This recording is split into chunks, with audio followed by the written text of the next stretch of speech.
FPI mendatangi teologi, FPI menutup gereja. Ini tidak benar. Tidak ada satu gereja pun yang ditutup oleh FPI sepanjang kelahiran FPI.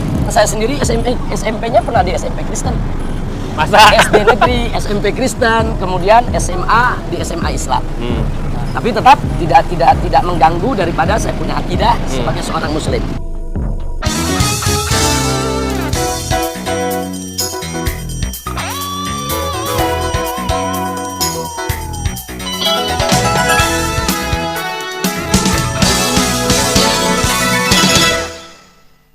Assalamualaikum. Waalaikumsalam warahmatullahi wabarakatuh. Apa kabar, Bib? Ahlan wa sahlan. Ya marhaba. Barakallahu fiik. Saya mengganggu? Lah, silakan. Fadhal. Ya ahlan wa sahlan. Bagaimana kabar? Ini kegiatan sehari-hari? Alhamdulillah. Ya, sehari-hari kita ya beginilah, kita punya majelis, ada pengajian rutin, ada pelajaran, ada kursus-kursus. Ini kan markas besar FPI ya, kalau bisa dikatakan begitu. Pusat aktivitas dan kegiatan. Begitu kan, Bib? Markas FPI di depan. Di depan. Kalau di sini ini markas syariah center. Saya nggak ngelihat ada orang laskar di depan gitu. Di sini juga saya nggak ngelihat laskar. Saya pikir tadinya setiap hari ada laskar yang siap sedia semacam kayak emergency center lah di sini. Nah. Begitu, nggak seperti itu. Enggak. Di sini tidak ada penjagaan khusus, kecuali di sini ada satu santri yang melayani perpustakaan. Kalau ada masyarakat yang mau baca, karena perpustakaan ini 24 jam. Siapa aja mau baca kita perkenankan. Udah lama nggak kelihatan Habib. Kemana aja? Alhamdulillah ada. Kita sibuk dengan kegiatan sehari-hari dakwah kita. Nggak selama waktu beberapa tahun yang lalu kita kan selalu ngelihat tuh Habib banyak kegiatan lah dengan FPI-nya, apalagi bulan Ramadan gitu. Yeah. Apa kelihatannya Habib menghindar dari sorotan media barangkali? Jadi begini, saya melihat bahwa di dalam keorganisasian FPI ini makin kemari makin banyak kegiatan, karena cabang-cabang FPI makin banyak dari Sabang sampai Merauke. Sehingga saya tidak ada pilihan kecuali harus melakukan konsolidasi dari daerah ke daerah. Nah itu yang membuat saya jarang ada di Jakarta. Kadang-kadang kita ada di Sumatera seminggu, di Kalimantan 1 minggu, di Sulawesi, di berbagai daerah untuk melakukan sosialisasi, konsolidasi, sekaligus juga diklat-diklat. Nah itu yang membuat kita jarang berada di Jakarta, kecuali pada hari-hari rutin kita ngajar. Seperti hari ini, di sini ada kursus ilmu faraid, ilmu falak. Nah itu saya upayakan ada di tempat. Oke. Kalau ke daerah itu hanya ngajar, diklat dan ngaji apa segala macam. Artinya di daerah itu kita bagi ada dua ya. Ada bagian di mana kita melakukan konsolidasi organisasi yang hanya terkait FPI, tapi ada juga safari dakwah untuk umum, untuk umat. Nah jadi kita mesti pisahkan kan yang Bib, kita lakukan. Ini sudah ada 29 kepengurusan daerah ya, tingkat satu provinsi. Di satu sisi ini kayaknya serius nih, konsolidasi organisasi, membangun organisasi terus. Di sisi lain banyak sekali suara sekarang yang menghendaki agar FPI dibubarkan.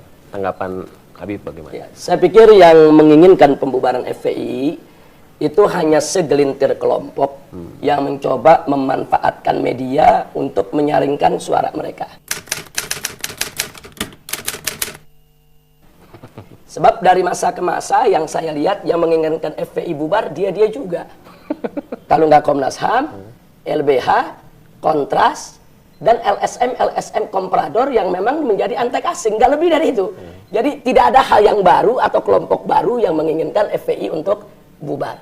Jadi karena yang teriak dia juga, kelompok-kelompok itu saja, saya pikir ada agenda tersembunyi yang mereka inginkan. Mungkin mereka anggap selama ini FPI menjadi ancaman daripada program-program mereka. Saya kasih contoh yang real, bagaimana Komnas HAM misalnya ikut serta di dalam kontes waria yang dilakukan di Depok. Nah, bagaimana Kontras umpamanya ikut serta menjadi sponsor daripada festival film homo dan lesbi yang diadakan beberapa waktu yang lalu. Sementara program-program FPI jelas dari dulu sampai sekarang amar ma'ruf nahi munkar. Jadi FPI akan tetap berupaya bagaimana menolak konferensi, festival atau kontes atau kegiatan apapun yang ingin mempropagandakan kehidupan homo dan lesbi. Nah jelas nggak ketemu. Nah karena FPI berkeras dan FPI berupaya untuk mencegah itu semua, maka jelas FPI akan menjadi ancaman program Komnas HAM, program Kontras, dan seterusnya. Di sini yang ingin saya garis bawahi, kenapa kok bisa berbenturan? Padahal FPI sendiri kan sangat menghargai HAM. Komnas HAM kan juga menghargai HAM. Nah, perbedaannya satu, HAM yang diangkat oleh Komnas HAM adalah HAM ala Barat. Yang homo boleh, lesbi boleh, kehidupan-kehidupan ada penyimpangan seks, kebebasan juga boleh. Sementara FPI, HAM yang diangkat adalah HAM yang tidak melanggar nilai-nilai syariat. Tapi kan begini, Bib. Ya. Pendapat yang mereka landasi adalah kan sudah ada aturannya. Mereka mendapatkan izin dari pihak-pihak yang memiliki otoritas.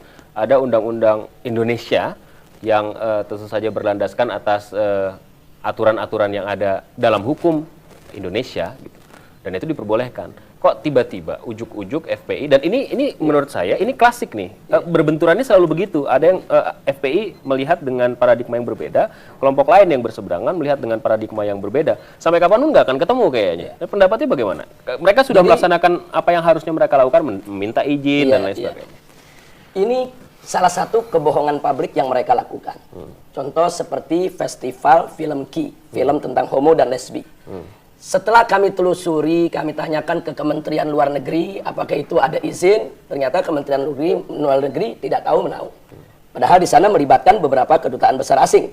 Kemudian kami tanyakan ke Keminfo, apakah Keminfo yang mengizinkan? Ternyata Keminfo juga tidak tahu menahu. Kemudian begitu kami rujuk lagi ke Kementerian Pariwisata, ternyata Pak Menteri juga nggak tahu menahu. Nah, kemudian kami rujuk lagi ke LSF. Ternyata LSF menyatakan tidak satu film pun yang dikonteskan, yang difestivalkan, yang diserahkan untuk diperiksa oleh LSF. Kemudian kita rujuk lagi ke gubernur, mungkin gubernur yang memberikan izin. Ternyata gubernur tidak tahu menahu. Terus kami rujuk lagi ke Polda, bahkan sampai Mabes Polri. Ternyata Mabes Polri juga tidak pernah dihubungi. Jadi satu kebohongan besar kalau mereka mengatakan mereka melakukan itu semua dengan izin. Sehingga terbentuk opini seolah-olah mereka sudah prosedur. Seolah-olah mereka sudah memenuhi syarat administratif. Ternyata begitu ditelusuri FPI di lapangan, ternyata semua nol besar. Oke, tapi apakah dengan alasan itu kemudian FPI punya hak untuk misalnya melakukan pembubaran? Gitu? Kan ini juga yang selalu jadi pertanyaan buat masyarakat. Kenapa sih FPI seperti above the law gitu? Kenapa seperti FPI itu ada di atas hukum? Ada polisi, ada penegak hukum. Ini kok FPI seperti main sendiri? Ini kok FPI seperti main sendiri?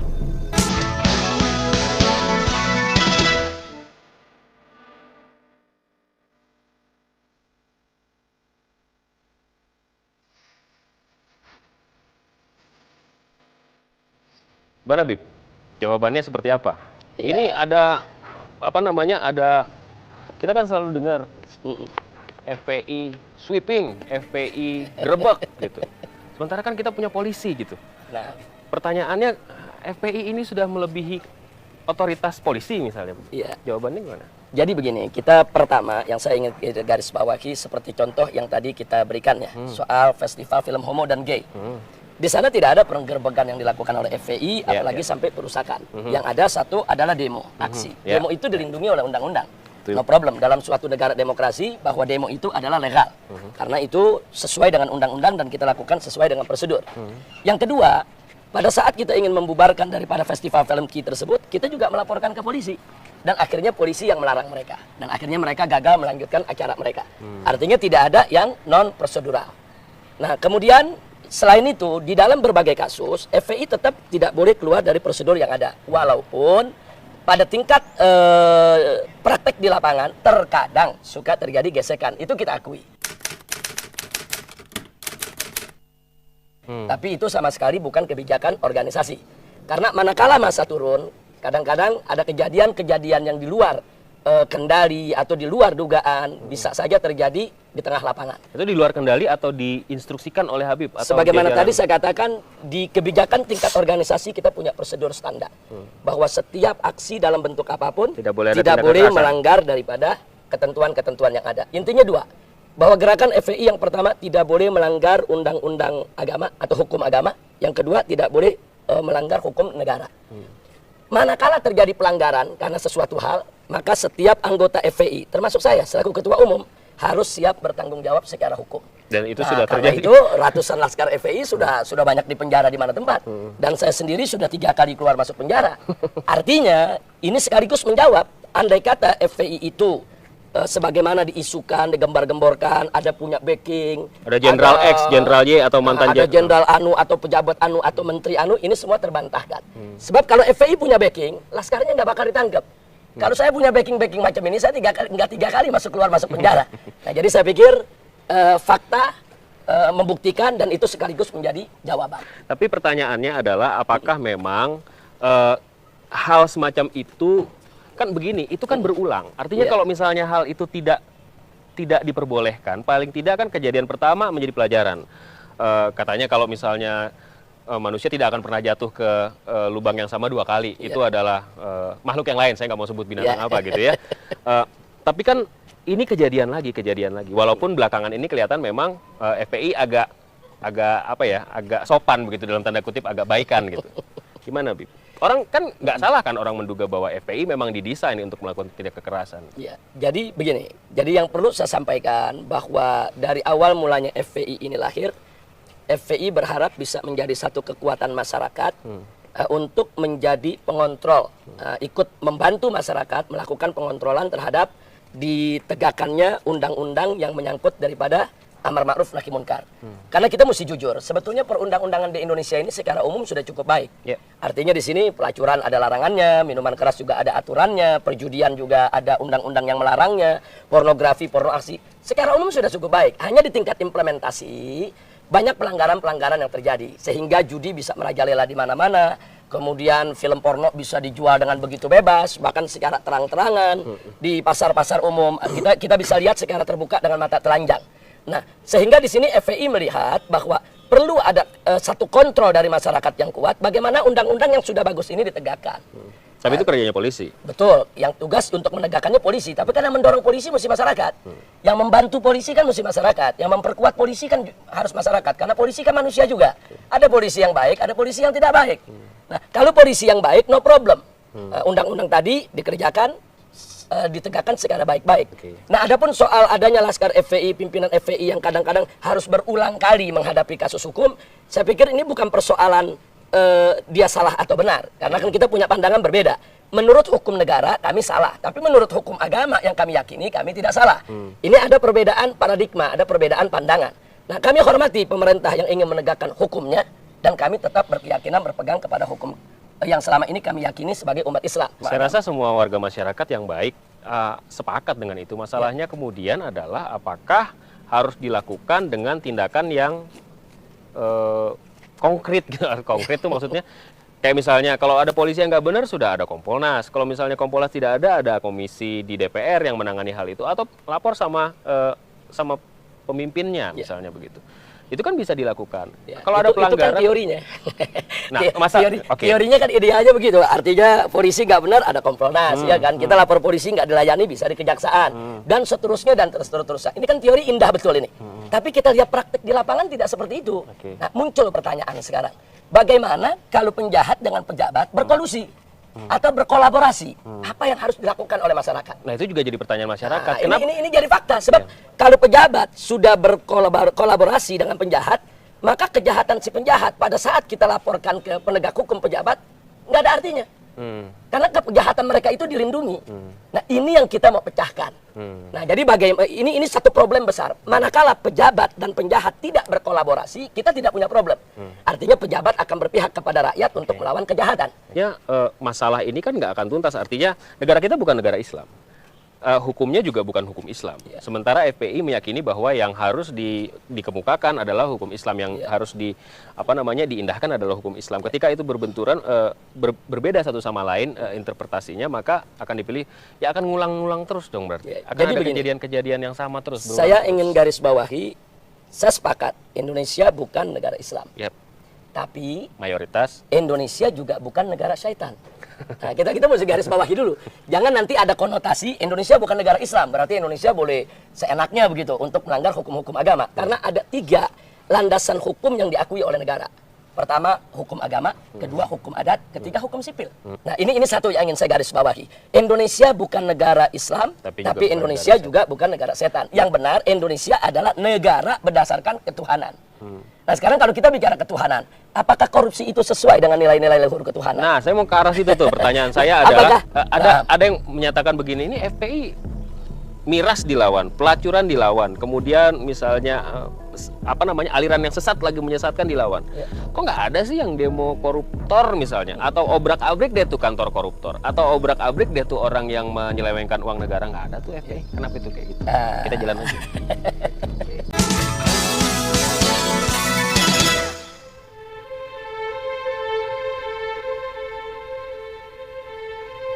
Gimana, Bib? Ini saya mengutip lagi nih, ada pertanyaan. Ini FPI urusannya hanya sama aliran, sama syahwat, sama mabuk-mabukan, habis itu selesai. Padahal kita punya masalah yang namanya korupsi yang luar biasa. Kenapa FPI nggak memberdayakan? Saya rasa kalau misalnya Laskar FPI mengobrak-abrik kantor koruptor, nggak ada yang, ya walaupun saya nggak menyarankan itu, saya tidak menyarankan itu gitu. Istilahnya ini bercandaannya aja, nggak ada yang komplain juga barangkali. Bib. Jadi sebetulnya kalau FPI tidak punya perhatian ke masalah korupsi itu tidak benar. Mungkin bisa menjadi catatan bahwa bagaimana KPK itu akhirnya menangkap Aulia Pohan selaku daripada besan Bapak Presiden, itu juga tidak lepas dari tekanan yang dilakukan oleh FPI. Jadi beberapa kita datangi KPK, kemudian kita berikan pressure, kita demo, dan di situ juga kita pertanyakan kenapa KPK sudah 3 kali memanggil Aulia Pohan ketika itu, tapi masih belum berani untuk menahannya. Nah, akhirnya setelah didemo, di-pressure saat itu, mereka tidak punya pilihan kecuali untuk menahan Aulia Pohan. Dan itu pun kita suarakan di berbagai macam media. Artinya tidak benar kalau FPI tidak peduli. Yang pada akhirnya Aulia Pohan walaupun besan presiden, ditahan juga. Tapi kan Aulia cuma 1 orang. Ini kan sebagai contoh. Nah, ini kita sebagai contoh. Artinya saya menyebut satu bukan sebagai pembatasan, tapi sebagai contoh. Nah, ada peristiwa-peristiwa daripada korupsi yang lain, kita tetap konsen. Baik yang di pusat maupun di berbagai daerah. Cuma memang kita mesti akui bahwa menghadapi persoalan korupsi dengan menghadapi persoalan pelacuran, perjudian, kemudian pornografi dan porno aksi, itu jauh lebih sulit untuk dicari data-data pembuktiannya. Karena di FPI ada satu aturan. Tidak boleh kita menyoroti suatu persoalan kemunkaran, baik itu menyangkut korupsi ataupun menyangkut kemaksiatan, kalau tidak punya data. Jadi kalau konon katanya atau hanya karena berdasarkan berita media, itu tidak boleh kita ikut mengangkat bicara. Tapi saya prihatin tuh kalau misalnya FPI mengatakan bahwa spesialisasi mereka adalah hanya pelacuran. Saya tidak katakan hanya. Saya tidak katakan hanya. Karena kan Islam itu selama ini betul. Selama ini yang digeluti oleh FPI dari semenjak lahir memang di bidang itu. Nah, karena pengalamannya yang sudah sekian tahun sehingga FPI punya keahlian dan keterampilan sendiri di dalam menghadapi persoalan itu. Nah, sedangkan di dalam persoalan korupsi, ini kan perlu spesialisasi khusus. Jangan lupa bahwa mayoritas daripada anggota FPI anak-anak muda. Anak-anak muda, usia-usia produktif, usia-usia sekolah, ada yang SMA, ada yang baru kuliah. Sehingga mereka banyak yang belum punya pengalaman kalau untuk menghimpun data investigasi yang sifatnya perbankan. Akan ke sana nggak arahnya atau administrasi? Ya, artinya akan ke sana nggak arahnya atau kita berhenti sampai itu aja? Pernah suatu ketika kita diajak dialog oleh kawan-kawan dari ICW. Nah, kemudian juga kawan-kawan waktu itu dari yang dipimpin oleh Pak Bursa sebelum jadi ketua partai. Beliau punya satu kumpulan itu LSM namanya Komunika. Nah, kita pernah dialog ke sana. Kita ajak mereka kan ajak kita untuk punya perhatian terhadap korupsi. Kita katakan oke. FPI siap turun, FPI siap demo, FPI siap melakukan pressure terhadap urusan-urusan korupsi, tapi kita minta data. Ini ngomong bayaran menarik nih soalnya. FPI tidak pernah bisa dibayar. Tidak pernah. Tidak dibayar. Sampai sekarang. Bukan menjadi demo pesanan siapapun atau karena begini ada orang yang bilang juga ini kafe yang ini digerebek, yang ini enggak. Yang ini diobrak-abrik, yang diacak-acak, depannya enggak. Ini karena masalah persaingan, FPI dibayar dan lain sebagainya sebagainya. Gimana, Bib? Jadi begini. Kita kalau bicara yang satu di sini digerebek, yang di depan tidak digerebek. Sekarang begini, FPI ini kan punya posko. Nah, katakan kalau kita lihat di wilayah Pasar Minggu ya, ada posko Jagakarsa seberang, ada posko Potangan seberang sini. Mereka berhadapan-hadapan ini. Nah, posko ini sudah mendapat dukungan masyarakat untuk menutup diskotik dan tempat-tempat maksiat. Mereka bekerja. Baru seminggu yang lalu ada 8 diskotik ditutup di wilayah Jagakarsa. Itu yang nutup FPI itu? Ya tutup masyarakat. Oh, masyarakat. Karena FPI bergerak didukung oleh masyarakat. Diketahui oleh polisi nggak? Loh, mereka yang tutup semua. Polisi, Satpol PP, semua mereka yang tutup. Kita lakukan secara prosedur. Tapi di seberangnya di seberangnya ada beberapa diskotek yang masih buka belum ditutup. Kenapa? Ini udah beda kecamatan. FPI juga bergerak. Nah, bukan. Artinya begini, karena FPI yang ada di kecamatan sana, dia tidak boleh bergerak di kecamatan sini. Ini urusan yang lain lagi. Ini urusan ada poskonya lagi. Nah, posko yang di seberang sini tidak bisa bergerak kalau tidak didukung masyarakat. Jadi persoalannya bukan persoalan yang di sono bayar, yang di sini nggak bayar. Tapi persoalan prosedur. Yang di sana sudah didukung masyarakat, yang di sini belum didukung masyarakat. Satu, Pak Alvito, mesti kita garis bawahi. Kalau kita bergerak di satu tempat tanpa dukungan masyarakat, itu bisa memicu konflik horizontal. Bisa-bisa nanti bukan FPI berhadapan dengan preman, tapi FPI berhadapan dengan masyarakat, dan itu berbahaya. Ini menarik nih, di depan kita ada apa ini namanya? Posyandu, pemeriksaan USG, kehamilan dan kandungan. Gratis nih? Gratis. Jadi kebetulan ada salah seorang akhwat kita, Dr. Haja Ira Simatupang, SPOG, beliau spesialis kebidanan ya. Nah, beliau ini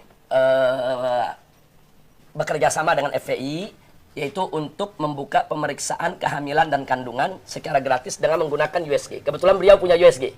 Nah, beliau punya alatnya canggih, baru, setiap hari Kamis jam 7 sampai jam 9. Ini buat warga Petamburan aja apa? Tidak, semua. Jadi ada yang dari Tanah Abang, ada yang dari Palmera, jadi bebas. Kalau saya dari Marunda gitu datang ke sini boleh, gratis. kenapa tidak? Kita layani. Yang penting kita jam 7 sampai jam 9. Kalau orangnya membludak banyak, maka yang setelah jam 9 kita tutup, sisanya kita berikan nomor. Nah, untuk supaya minggu berikutnya mereka tidak antri lagi. Hal-hal yang kayak gini misalnya. Di negara kita tuh masih banyak orang lapar, masih banyak orang sakit, masih banyak orang yang belum pintar.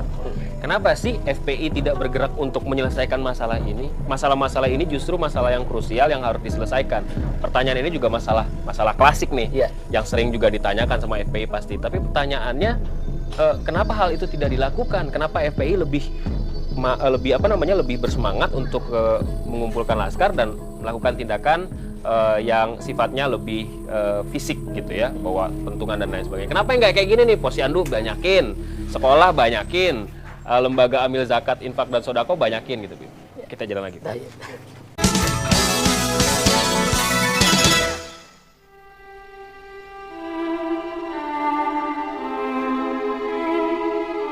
Ya, walaupun sekarang sudah tidak jarang kita dengar ya, beberapa kali yang dituduh ternyata nggak ada FPI di situ, bahkan ada konfirmasi dari polisi itu nggak ada FPI di situ, baik di Banyuwangi maupun di Ciketing dan di beberapa tempat lainnya. Tapi kan dengan ideologi yang seperti Habib katakan tadi, pasti kemungkinan untuk berulang terjadi. Nah, pertanyaan saya itu tadi, kenapa nggak ngurusin masalah yang sakit, masalah yang mau pinter, masalah yang mau makan? Jadi begini, kalau bicara tentang aksi-aksi kemanusiaan, sebetulnya FPI dari sejak berdiri kita sudah segudang aksi kemanusiaan yang kita lakukan. Apakah itu membantu fakir miskin, apakah itu memberikan beasiswa, apakah itu melakukan upaya-upaya bakti-bakti sosial di wilayah-wilayah gempa, itu sudah kita lakukan. Seperti di Aceh umpamanya, FPI menurunkan 1.300 laskar ke Aceh untuk mengevakuasi tidak kurang dari 100.000 mayat. 70.000 mayat diantaranya kami ambil dari lokasi bencana, kami bungkus, kemudian kami sholatkan dan kami kuburkan. Yang 30.000 kami ambil dari lokasi, kami bungkus, kami sholatkan, kami taruh di pinggir jalan. Yang kemudian nanti ada tentara dengan truk datang mengangkut jenazah-jenazah yang sudah kami urus tadi. Itu jumlah total semua 100.000 mayat lebih. Nah, hal-hal semacam ini kan sebetulnya luar biasa yang bisa dilakukan oleh para laskar. Tapi yang seperti ini kan tidak di-blow up oleh media. Nah, sementara ada hal-hal yang kontroversial, yang justru media suka memblow up, suka mengangkat beritanya secara berlebihan dan tidak pada tempatnya, yang akhirnya masyarakat menjadi korban media. Ya, tapi kan kalau mau disalahkan saja media tidak tepat, karena ada beberapa yang kemudian melanggar hukum dan terbukti melanggar hukum yang kemudian diadili begitu loh. Nah, pertanyaan saya masih sama seperti yang tadi. Kalau misalnya ini yang menjadi core bisnisnya nih, ini bisnis utamanya FPI nih, ngurusin yang urusan-urusan sosial kayak gini. Saya rasa teriakan orang untuk FPI bubar, pandangan atau cap jelek masyarakat terhadap FPI, yang katanya FPI anarkis dan segala macam, itu akan hilang dengan sendirinya kan? Saya pikir nggak semudah itu. Saya pikir nggak semudah itu. FPI ini kan sudah merupakan salah satu partikel dari gerakan Islam. Gerakan Islam ini kan banyak. Ini kantornya ya? Ya, ini. Nah, ini ada tulisannya, Relawan Nasional. Relawan Nasional FPI. Ini udah bener nih yang begini nih. Yang begini udah bener nih. Munkar pun juga benar. Oh, gitu. Jadi jangan kemanusiaan macam ini dibilang benar, nanti konotasinya lagi munkar nggak benar. Jadi yang ingin saya garis bawahi di sini, kalau kita bicara seperti apa yang disampaikan tadi, bahwa mereka-mereka yang menuntut pembubaran FPI dengan mengangkat masalah-masalah keanarkisan yang dilakukan oleh oknum-oknum FPI di berbagai daerah, saya pikir di sini kelompoknya itu-itu aja. Bahkan tadi disebutkan bahwa kenapa kok di Banyuwangi FPI nggak terlibat tapi dilibat-libatkan. Kemudian di Cikiting FPI tidak terlibat tapi dilibat-libatkan. Berarti kan ada agenda terselubung. Walaupun FPI sudah melakukan hal-hal yang lembut, yang santun, sebaik apapun. Saya kasih contoh, saya punya bukti. Saya kasih contoh, kita punya kawan. Ustadz Abdullah Gimnastia, AA Gim. Beliau lembut, santun, baik, tidak pernah nyindir orang, tidak pernah nyinggung orang. Saya pikir udah luar biasa. Tapi begitu AA Gim melakukan poligami kan dalam syariat Islam no problem. Ada dalilnya syar'i. Tapi poligami yang dilakukan AA Gim ini bertentangan dengan program yang sedang dipropagandakan pihak lain. Ada pihak lain yang sudah mengeluarkan energi, sudah mengeluarkan uang jutaan dolar, sudah mempengaruhi berbagai negara untuk melarang poligami. Dengan AA Gim ini berpoligami, ini menjadi bom yang meledak menghancurkan program mereka. Habib Rizik itu kan adalah rohnya FPI. Rohnya FPI.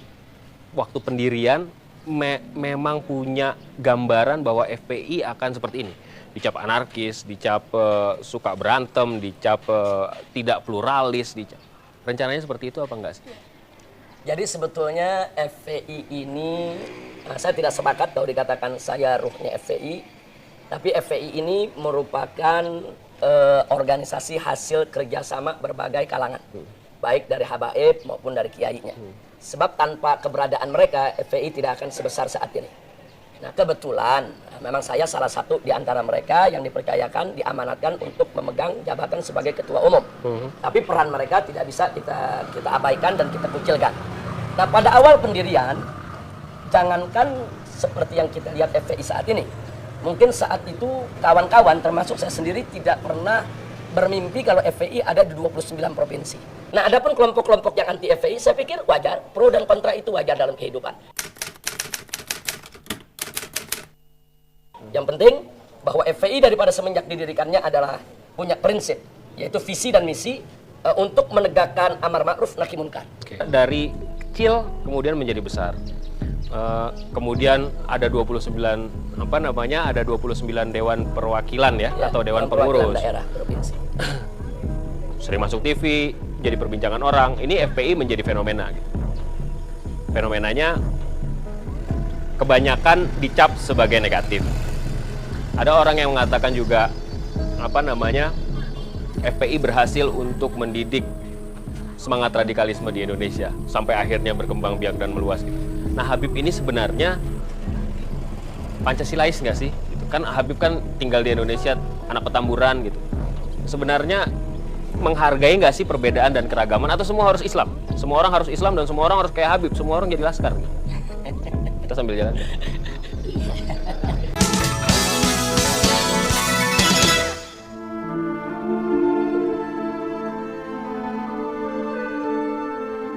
Produser kami memaksa kami untuk jalan di pinggir jalan dan agak mengganggu arus lalu lintas ini. Kami mohon maaf buat pengguna yang kebetulan nonton malam hari ini. Tapi ini adalah kampungnya Habib Rizik nih. Petamburan merupakan kampungnya mulai dari lahir di sini? Saya lahir di sini. Besar di sini? Besar. Saya punya ibu, ayah, nenek. Di sini semua? Semua lahir di Petamburan. Nah, ini Petamburan kan bukan hanya ada orang Islam kan? Ya. Jadi Habib juga berinteraksi juga dengan orang-orang non-muslim dan juga dari berbagai etnis gitu kan? Di Petamburan ini ada 5 gereja. Dan hubungan kita masyarakat muslim di sini dengan gereja-gereja tersebut sangat baik. Nah, dan selama ini tidak pernah ada konflik. Jadi kerukunan antar umat beragama di Petamburan itu sangat-sangat terjaga. Nah, karena gereja-gereja yang ada semua resmi, tidak ada yang ilegal. Nah, kemudian mereka juga tidak pernah melakukan hal-hal yang negatif yang mengganggu daripada ketenangan masyarakat. Dan masyarakat sangat toleran dengan mereka. Saya pikir no problem. Dan saya sendiri SMP-nya pernah di SMP Kristen. Masa? SD negeri, SMP Kristen, kemudian SMA di SMA Islam. Nah, tapi tetap tidak mengganggu daripada saya punya akidah sebagai seorang muslim. Sebenarnya kan dengan berinteraksi dengan masyarakat yang berasal dari golongan berbeda, agama berbeda, etnis yang berbeda seharusnya kan bisa menumbuhkan kesadaran kebersamaan, Bib. Ya. Yang kelihatan sekarang FPI sangat-sangat eksklusif. Ngebelain Islam. Sekolah teologi dibubarin. Bukan dibubarin, didatengin lah. Dan lain sebagainya, dan lain sebagainya. Terus orang berpikir nih, semua orang harus jadi Islam nih di mata Habib Rizik. Kalau suatu ketika Habib Rizik jadi presiden misalnya. Misalkan ini, saya nggak tahu beliau akan punya rencana atau enggak, nanti kita tanyain aja. Ya. Kalau seandainya Habib Rizik yang jadi calon pemimpin, bisa bahaya orang-orang yang bukan Islam. Gimana, Bib? Jadi begini, saya dan kawan-kawan di Front Pembela Islam, kita sangat menghargai pluralitas. Kita sangat menghargai kemajemukan, keragaman, dan kita selalu ingin membangun kebersamaan. Tapi FPI menolak pluralisme. Jadi FPI menerima pluralitas, tapi FPI menolak pluralisme. Dalam pandangan FPI ada perbedaan yang mendasar. Oke, perbedaannya? Kalau pluralisme itu adalah satu isme yang meyakini semua agama sama. Oke. Semua agama pasti masuk surga. Sehingga seorang muslim yang meyakini kebenaran Islam dipaksa oleh pluralisme untuk mengakui kebenaran di luar Islam. Begitu juga sebaliknya. Oke. Seorang Nasrani, Kristen yang meyakini kebenaran ajaran Kristen kemudian dipaksa oleh pluralisme untuk mengakui kebenaran Islam. Ini bagi FPI tidak fair karena pemaksaan tidak boleh ada. Nah, karena itu FPI menolak pluralisme. Karena pluralisme bagi FPI pencampur adukan akidah. Yang boleh hanya keberagaman. Nah, adapun pluralitas itu adalah keragaman. Artinya begini, kita dengan umat beragama apapun harus saling menghormati, harus saling menghargai, harus saling bekerja sama untuk menciptakan ketenangan dan keamanan. Biarkan si muslim meyakini bahwa agama Islam yang paling benar, selain Islam tidak benar. Dan biarkan si Kristen meyakini agama Kristen yang paling benar, selain Kristen tidak benar. Itu hak keyakinan dia, itu hak akidah dia. Tapi dia tidak punya hak untuk menghina agama lain. Jadi umat Islam sepanjang dia yakin agama Islam yang benar, selain Islam tidak benar, sepanjang dia tidak menghina agama lain, tidak ada masalah. Begitu juga Kristen. Silakan para pendeta untuk berteriak di gereja mereka agama Kristen yang benar, selain Kristen tidak benar. Itu hak mereka untuk berakidah, untuk beragama. Ini lebih fair. Jadi kita menjamin kebebasan seseorang untuk meyakini agamanya benar dan untuk tidak menerima agama lain. Ini pluralitas. Tapi bagaimana dengan kemajemukan macam ini merupakan satu keniscayaan, harus kita terima dan wajib kita terima. Nah, adapun isu-isu yang mengatakan FPI mendatangi teologi, FPI menutup gereja, ini tidak benar. Tidak ada satu gereja pun yang ditutup oleh FPI sepanjang kelahiran FPI. Adapun peristiwa-peristiwa yang terjadi, ada beberapa catatan, itu bukan gereja. Itu kalau dalam istilah FPI gereja liar. Rumah yang dipakai untuk ibadah ilegal. Jadi sebetulnya bukan persoalan agamanya, persoalan hukumnya. Kita jalan. Dari luar tadi ini kita masuk ke dalam, ini kompleks. Ini kompleks battle. Di kampungnya FPI ini ada kompleks gereja, ada sekolah penginjil, teologi dari SD sampai SMK. Laskar pernah datang nggak sini? Kenapa? Pernah datang ke Laskar? Kita datang kemari damai-damai aja. Silaturahmi. Dan konon kabarnya kebetulan pimpinan gereja di sini kawan sekolah saya, Pendeta Kiki. Teman sekolah SMP yang di sekolah SMP. Sekolah Betel dulu itu ya. Betul. Nah, nggak pernah ada, atau begini mungkin, nggak pernah didatengin karena kampungnya sendiri kali, nggak enak ribut di kampung sendiri. Nah, yang jadi persoalan selama ini lingkungan Betel ini dengan semua perangkat sekolah yang dimilikinya, mereka tidak pernah bikin masalah dengan masyarakat. Bikin masalah tuh apa sih itunya? Ya, kategorinya? Artinya mereka di sini sopan, baik, santun, bergaul, tidak eksklusif. Nah, kemudian ditambah lagi memang tempat ini semua legal. Artinya mereka ada perizinannya lengkap, terbuka, dan juga ada pelayanan masyarakatnya yang dilakukan juga secara terbuka, sehingga tidak menimbulkan keresahan di masyarakat. Nah, adapun di beberapa daerah saya lihat kenapa menimbulkan kerenggangan antara beberapa gereja atau sekolah-sekolah teologi dengan masyarakat. Pertama, ada yang bermasalah perizinannya. Kedua, ada yang bermasalah dengan perilakunya. Nah, ini kan juga problem ya. Bib, kalau urusan perilaku juga yang ngurusin FPI repot banget nanti bukan, FPI kerja. Saya nggak katakan FPI, tapi saya hanya katakan di sini bahwa perilaku seseorang di suatu wilayah itu menentukan apakah masyarakat bisa menerima atau tidak terima. Ini bukan menyangkut FPI saja. Oke. Jadi kalau kita datang dari mana begitu ya, kemudian tinggal di daerah seseorang, kemudian kita tidak bisa menyesuaikan diri dengan kesantunan, keramahan, etika, norma-norma, itu kan akan menimbulkan problem. Dan ini nggak melihat agama. mereka. Balik lagi nih pertanyaannya, Bib. Iya. Kalau misalnya itu menimbulkan keresahan secara sosial, yang ngurusin udah ada bukan? Polisi yang ngurusin misalnya. Atau ada saluran-saluran melalui camat lah, melalui lurah lah gitu. Kenapa FPI, ini gini nih, orang menangkap FPI itu kok gemesan gitu loh. Dikit-dikit maju, dikit-dikit terlibat gitu. Ya, jadi begini, saya pikir ada satu hal yang perlu diluruskan. Bahwa setiap aksi yang dilakukan FPI dalam persoalan apa saja, itu ada prosedur. Nah, di antara prosedurnya adalah bagaimana kita mendorong pemerintah setempat, bagaimana mendorong keamanan setempat, bagaimana kita mendorong instansi-instansi yang terkait. Ini dilakukan oleh FPI bisa berbulan-bulan, bahkan ada yang bertahun-tahun. Jadi setiap persoalan harus kita ikuti prosedur terlebih dahulu. Tapi kemudian yang gini, media menangkap potret ketika huru-hara terjadi. Iya. Artinya kan itu kan juga ada perannya FPI di dalamnya gitu. Media kan bukan media yang sekarang begini, kalau kita bicara media, pada saat FPI menjalankan prosedur, media kan kita undang. Oke. Pada saat kita berikan surat itu kan kita bikin tembusannya. Pada saat kita melakukan satu perbuatan kan kita buat konferensi pers. Artinya media sebetulnya sudah tahu itu. Kita kalau masyarakat memang kan tergantung bagaimana media mempublikasikannya. Nah, banyak media, kita tidak bicara semua media ya. Banyak media entah apa pertimbangannya ini tidak dipublikasikan. Sehingga begitu terjadi anti klimaksnya, katakan terjadi benturan atau terjadi sesuatu yang punya nilai berita, baru media beritakan. Bagi media sebetulnya mereka sudah tahu prosedur ini. Tapi bagi masyarakat, mereka kan tidak tahu prosedur. Akhirnya masyarakat menilai FPI ujuk-ujuk merusak. Ini kan nggak punya cita-cita masuk penjara lagi kan, Bib? Atau laskarnya masuk penjara lagi kan? Aneh nggak tahu nanti waktu masuk penjara kemarin sempat nonton tenis apa enggak. Tapi ya setahu saya masuk penjara nggak enak gitu. Nah, ke depan ini, ke depan visi seorang Habib Rizik terhadap FPI itu apa? Ya. Apakah mau ya begini-begini aja terus gitu? Atau melakukan sesuatu yang lebih besar yang maslahatnya dirasakan orang walaupun ada stigma, ada desain untuk merusak FPI dan lain sebagainya. Visi Anda ke depan seperti apa? Jadi begini, pertama saya mau garis bawahi seorang dai, aktivis dakwah tidak boleh bercita-cita untuk dipenjara. Penjara nggak boleh jadi cita-cita. Penjara itu adalah resiko perjuangan. Nah, artinya kita harus sebisa mungkin menghindar dari praktek-praktek yang bisa mengantar kita kepada penjara. Itu harus kita hindarkan. Artinya bermain yang lebih cantik, yang lebih manis, yang lebih elegan. Itu kita semua aktivis termasuk FPI. Saya jelas. Terima kasih. Terima kasih atas waktunya. Jadi FPI Pancasilais. Itu kata ente. Saya cuman apa namanya nganterin ente ketemu sama masyarakat yang ada di rumah. Jadi artinya Pancasila jangan disalah tafsirkan lah. Pancasila jangan dijadikan alat politik dengan penafsiran yang menyimpang.